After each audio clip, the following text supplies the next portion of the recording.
Hello दोस्तों, स्वागत है आप सबका एक बार फिर से चैनल पर। यहाँ पर हम लोग यूपी ट्रिपल एससी वीपीओ यानी ग्राम पंचायत अधिकारी का जो आपका 27 अप्रैल को पेपर होने वाला है, उसी के लिए महत्वपूर्ण वीडियो जो कि होने वाली है आपके लिए। और इसमें हम लोग यूपी पंचायती राज अधिनियम 1947 से संबंधित जो इम्पोर्टेंट फैक्ट्स हैं उन्हें हम देखने वाले हैं। ठीक है, ये आपके एग्जाम के लिए बहुत ही महत्वपूर्ण वीडियो होने वाली है। यहाँ से आपको 3-4 क्वेश्चन 100% है जो कि देखने को मिलेंगे। ये चीज़ आपको ध्यान देना है।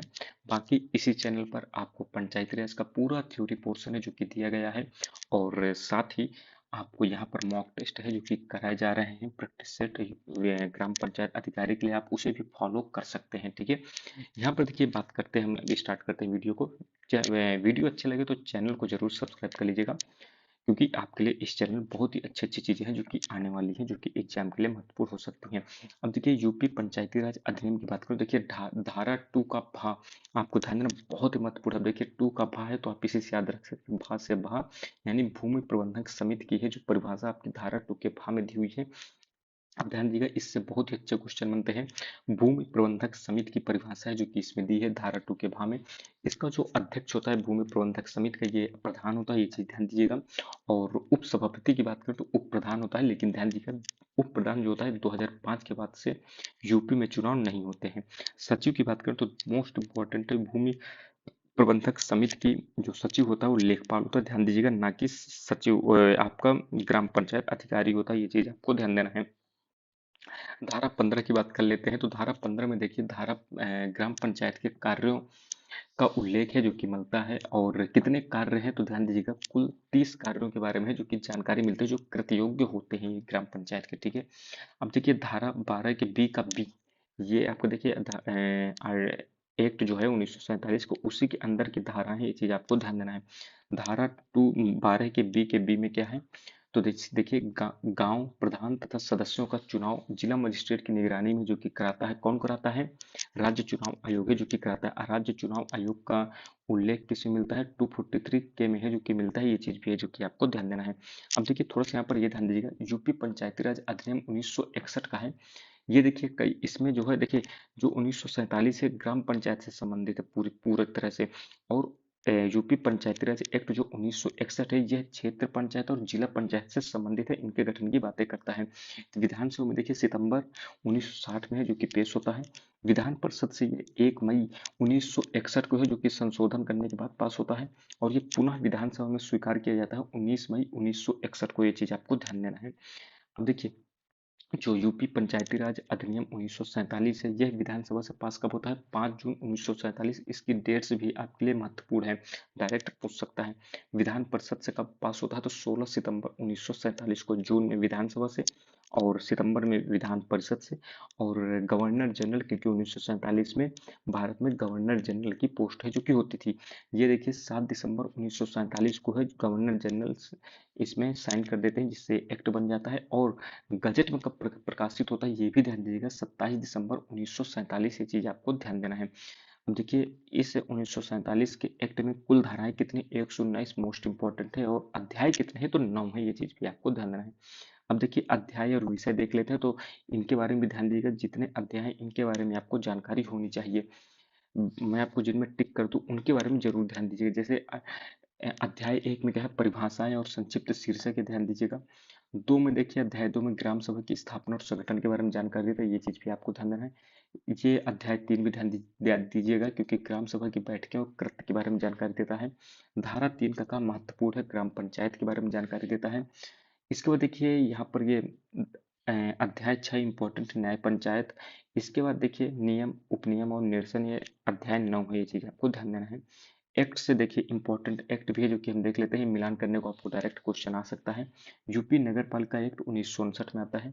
संयुक्त प्रांत म्यूनिसिपैलिटी एक्ट, इन्हें रट लीजिएगा, यूपी नगर पालिका एक्ट 1959। संयुक्त प्रांत म्यूनिसिपैलिटी एक्ट जो आता है 1916 में। कंटेनमेंट एक्ट जो आता है 1927 में आता है। संयुक्त प्रांत टाउन एरिया एक्ट जो है 1914 में है जो कि आता है। डिफिनीशंस की बात कर लेते हैं, इंपॉर्टेंट डिफिनीशंस आपके कहाँ कहाँ पर है, तो धारा 2 के का में क्या है, तो न्याय पंचायत की परिभाषा है। धारा 2 के जा में ग्राम पंचायत है, ध्यान दीजिएगा। 2 के का में न्याय पंचायत, 2 के जा में ग्राम पंचायत, और 2 के जा में वित्त आयोग के बारे में जो कि जानकारी मिलती है। धारा 2 के टा में राज्य निर्वाचन आयोग के बारे में जो कि जानकारी मिलती है, ये चीज भी आप ध्यान दीजिएगा। इसके बाद देखिए भूमि प्रबंधक समिति, मैंने आपको बताया धारा 2 का भा है। और धारा के 2 के 6 में देखिए ग्राम सभा की परिभाषा है जो कि दी गई है। अब देखिए धारा 3 में ध्यान दीजिएगा, राज्य सरकार जो है गजट में अधिसूचना जारी करके ग्राम सभा को स्थापित करेगी, ये धारा 3 में है जो कि कहा गया है। धारा 5 के काम में क्या कहा गया है, तो ग्राम पंचायत की सदस्यता के लिए अनर्हता यानी अनएलिजिबिलिटी की बात है जो कि इसमें कही गई है, ये चीज आपको ध्यान देना है। धारा 9 मोस्ट इंपॉर्टेंट है, प्रत्येक प्रादेशिक निर्वाचन क्षेत्र के लिए निर्वाचक नामावली की बात है जो कि करता है। और ये निर्वाचक नामावली देखिए राज्य निर्वाचन आयोग है जो कि इसे तैयार करता है, ये चीज आपको ध्यान देना है। धारा 9 के का की बात करें तो मत देने का अधिकार है, मोस्ट इंपॉर्टेंट है, ध्यान दीजिएगा। धारा 10 भी महत्वपूर्ण है, ग्राम सभा स्थापित करने और ग्राम पंचायत के कार्यकरण में उत्पन्न होने वाली जो कठिनाई होती है उसे दूर किया जाना, और जो भी उससे संबंधित विवाद होने की दशा आती है तो उसमें राज्य सरकार है जो कि मामला राज्य सरकार को भेजा जा सकता है, ये धारा 10 में है जो कि कहा गया है। धारा 11 इंपॉर्टेंट है, इसमें ग्राम सभा की बैठकें और कृत्य से संबंधित है। ग्राम सभा की देखिए मोस्ट इंपॉर्टेंट, ग्राम सभा की प्रत्येक वर्ष कम से कम 2 बैठक अनिवार्य है, एक खरीफ की फसल कटने के बाद, दूसरी रबी की फसल कटने के बाद। अध्यक्षता कौन करता है, तो ग्राम प्रधान है जो कि करता है। अब देखिए धारा 11 में ही इंपॉर्टेंट, ध्यान दीजिएगा ये चीजें हैं। नियत अधिकारी की लिखित मांग पर है 30 दिन के अंदर प्रधान बैठक है जो कि बुलाएगा, ये चीज आपको ध्यान देना है। यदि नियत अधिकारी जो भी होगा अगर वो बैठक बुलाने की मांग करता है तो 30 दिन के भीतर ग्राम प्रधान जो है बैठक बुलाएगा। और सदस्यों की संख्या का यदि 1/5 भाग है जो कि बैठक की मांग करता है तो 30 दिन के अंदर बैठक को बुलाना पड़ेगा, ये चीज भी आपको ध्यान देना है। दोनों पॉइंट यहाँ पर आपके लिए महत्वपूर्ण है। गण आपूर्ति की बात करें, जो कोरम होता है यानी इतनी बैठक होनी चाहिए, इतने लोग होने चाहिए तभी जाके वो बैठक संपन्न होगी। तो ग्राम सभा की गण आपूर्ति कितनी होती है, टोटल नंबर्स में 1/5 होना चाहिए, यानी यदि 40 मेंबर है तो 1/5 यानी 8 लोग कम से कम उपस्थित होने चाहिए, ये चीज आपको ध्यान देना है। धारा 11 का मोस्ट इंपॉर्टेंट है, ग्राम पंचायत के प्रधान के बारे में बात करता है। राज्य सरकार आदेश द्वारा प्रधान के पद को SC ST OBC के लिए आरक्षित कर सकता है और महिलाओं के लिए भी है जो कि आरक्षित कर सकता है, ये चीज आपको ध्यान देना है। धारा 11 का खा देखिए, ये प्रधानों के निर्वाचन से संबंधित है, ये चीज भी ध्यान दीजिएगा। धारा 11 का घा मोस्ट इंपॉर्टेंट है, कुछ पदों को एक साथ धारण करने पर रोक है जो कि ये लगाता है, ये चीज ध्यान दीजिएगा। जैसे कि प्रधान जो है न्याय पंचायत का पंच नहीं हो सकता, ये चीज आपको ध्यान देना है।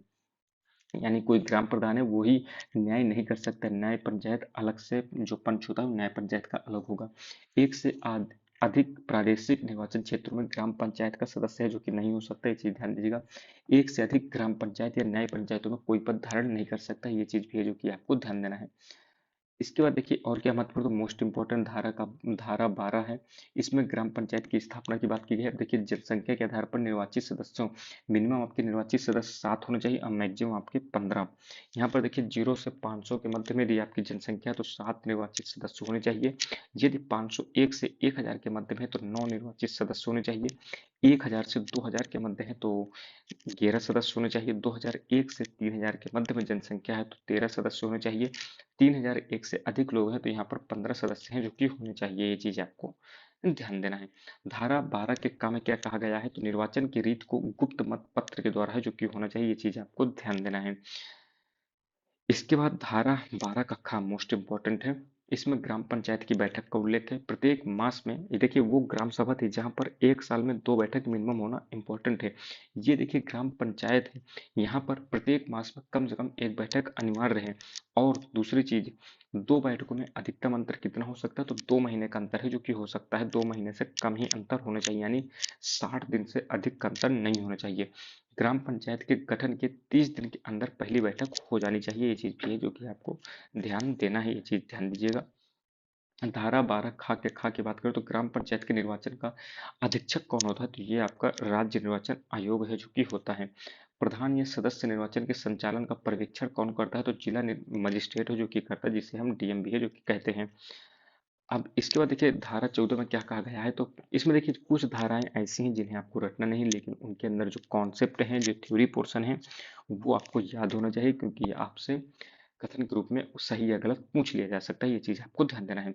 जिनके बारे में धारा मैंने इंपॉर्टेंट लगाया उन्हें जरूर याद रखिएगा, बाकी धाराओं के अंतर्गत जो कॉन्सेप्ट है वो आपको पता होना चाहिए। अब देखिए यहाँ पर प्रधान को पद से हटाने के लिए ग्राम सभा की बैठक बुलाई जाती है, तो उसके पहले 15 दिन पहले पूर्व सूचना है जो कि देनी चाहिए, और इसके लिए कर आपूर्ति कितनी होनी चाहिए, ध्यान दीजिए 1/3 मेंबर की होनी चाहिए, ये चीज़ आपको ध्यान देना है। उपस्थित जो सदस्य होते हैं तो उनका 2/3 यानी 2/3 मत से ही प्रधान को हटाया जा सकता है, ये चीज भी महत्वपूर्ण है, ध्यान दीजिएगा। ग्राम प्रधान का कार्यकाल 5 साल का होता है। शुरुआत में 2 साल में हटाने का प्रस्ताव नहीं लाया जा सकता, मोस्ट इंपॉर्टेंट फैक्ट है, ध्यान दीजिएगा। 5 साल के लिए मान लीजिए आज के आपने ग्राम प्रधान चुना, तो 2 साल तक यानी 2026-2027 तक आप उसके खिलाफ कोई भी अविश्वास प्रस्ताव नहीं ला सकते हैं, हटाने का प्रस्ताव 2 साल के बाद ही जो कि आप हटाने का प्रस्ताव ला सकते हैं, ये चीज ध्यान दीजिएगा। यदि प्रधान को हटाने का प्रस्ताव पास नहीं होता है तो अगले 1 साल तक ऐसा प्रस्ताव नहीं आएगा ग्राम सभा में, ये चीज भी आपको ध्यान देना है। ग्राम पंचायत की शक्तियां देखिए, बाहरी संगठन या संस्था को चंदा देना, सार्वजनिक सड़क आदि से संबंधित शक्तियां, कर्मचारियों की जो अवाचार होते हैं यानी जो अनाचार वो करते हैं उनकी जांच करना और रिपोर्ट को तैयार करना, भूमि अर्जित करने की शक्ति धारा 33 के तहत होती है, इंपॉर्टेंट है, ध्यान दीजिएगा।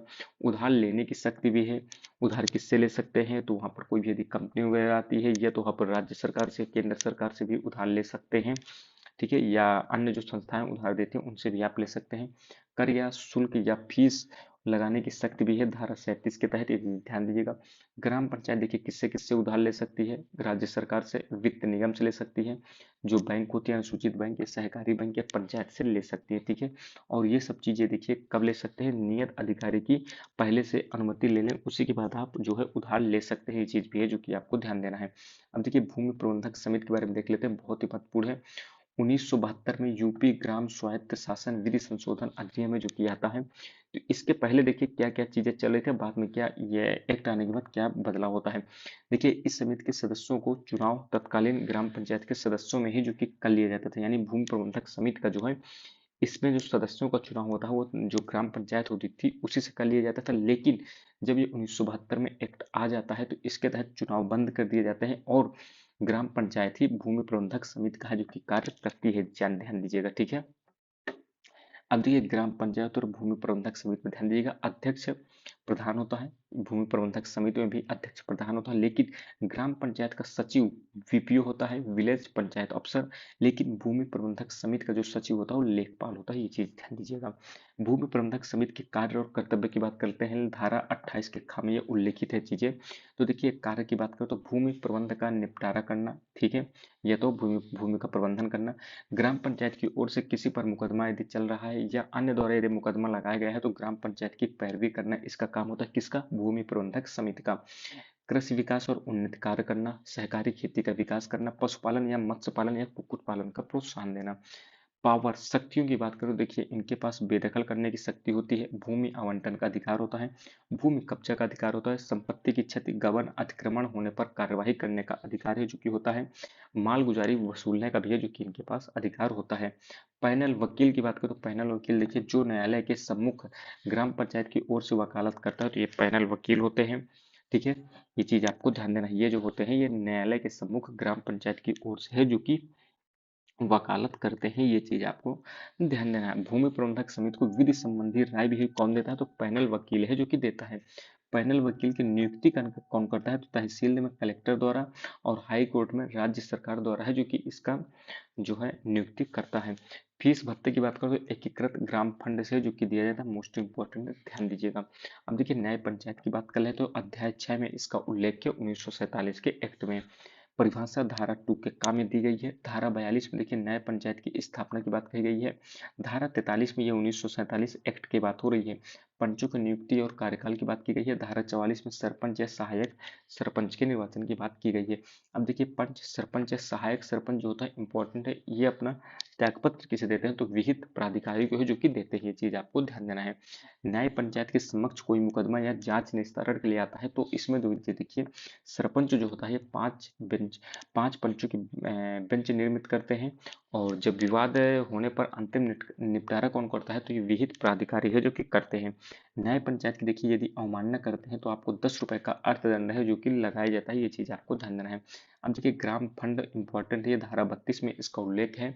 तो देखिए प्रत्येक ग्राम में जो है इस फंड की स्थापना की जाती है, प्रत्येक ग्राम पंचायत में, ठीक है। इसका सोर्स क्या होता है, सोर्स ऑफ इनकम, तो देखिए ग्राम पंचायत द्वारा, भूमि प्रबंधक समिति द्वारा और ग्राम सभा द्वारा जो भी प्राप्त रकम होती है ग्राम फंड में जो कि जाती है। और ये खर्च जो है कहाँ की जाती है, तो ग्राम पंचायत के बजट जब तैयार होता है तो उसी में इस फंड का प्रयोग किया जाता है। इसके आय व्यय का हिसाब कौन रखता है, तो ध्यान दीजिएगा भूमि प्रबंधक समिति है जो कि रखता है। अब भूमि प्रबंधक समिति के जो सभापति होते हैं इनके द्वारा जो कैश बुक है इसमें दर्ज किया जाता है इस आय व्यय का हिसाब भी। और सभापति कौन होते हैं, तो प्रधान होते हैं, ये चीज आपको पता होगी। भूमि प्रबंधक समिति के पास 50 रुपए से ज्यादा की रकम नहीं रखी जाती, ये चीज ध्यान दीजिएगा। यदि इससे ज्यादा रकम होती है तो उसे डाक खाना या बैंक में जमा करना अनिवार्य होता है, ये चीज महत्वपूर्ण है, ध्यान दीजिएगा। प्रशासन जो है देखिए भूमि प्रबंधक समिति के पास होता है किसका, ग्राम फंड का। नियंत्रण लेकिन किसके पास होता है, तो जिला पंचायती राज अधिनियम में इस अधिकारी के पास है जो कि होता है जिला पंचायत अधिकारी के पास होता है ये, ठीक है। ग्राम फंड से धन का जो आहरण होता है ये किसके पास अधिकार होता है, तो प्रधान या सचिव के पास है जो कि होता है, ये चीज आपको ध्यान देना है। प्रत्येक जिले में एकीकृत ग्राम फंड स्थापित किया जाएगा, ये चीज ध्यान दीजिएगा। और इसके अध्यक्ष कौन होते हैं, तो कलेक्टर होते हैं जो कि डीएम होते हैं जिले के, ये चीज आपको ध्यान देना है। तो देखिए ये इंपॉर्टेंट फैक्ट्स है जो आपके यूपी पंचायती राज अधिनियम 1947 से महत्वपूर्ण फैक्ट आपके एग्जाम के लिए पूछे जा सकते हैं। इसी तरह आपको फैक्ट्स मिलते रहेंगे। आपको कहीं भी कोई कंफ्यूजन है किसी टॉपिक में तो आप कमेंट बॉक्स में बता सकते हैं, मैं उसका आपको सेपरेट वीडियो दे दूंगा जो आपके एग्जाम के लिए बहुत ही महत्वपूर्ण होगा। बाकी मिलते हैं अगली वीडियो में, तब तक धन्यवाद।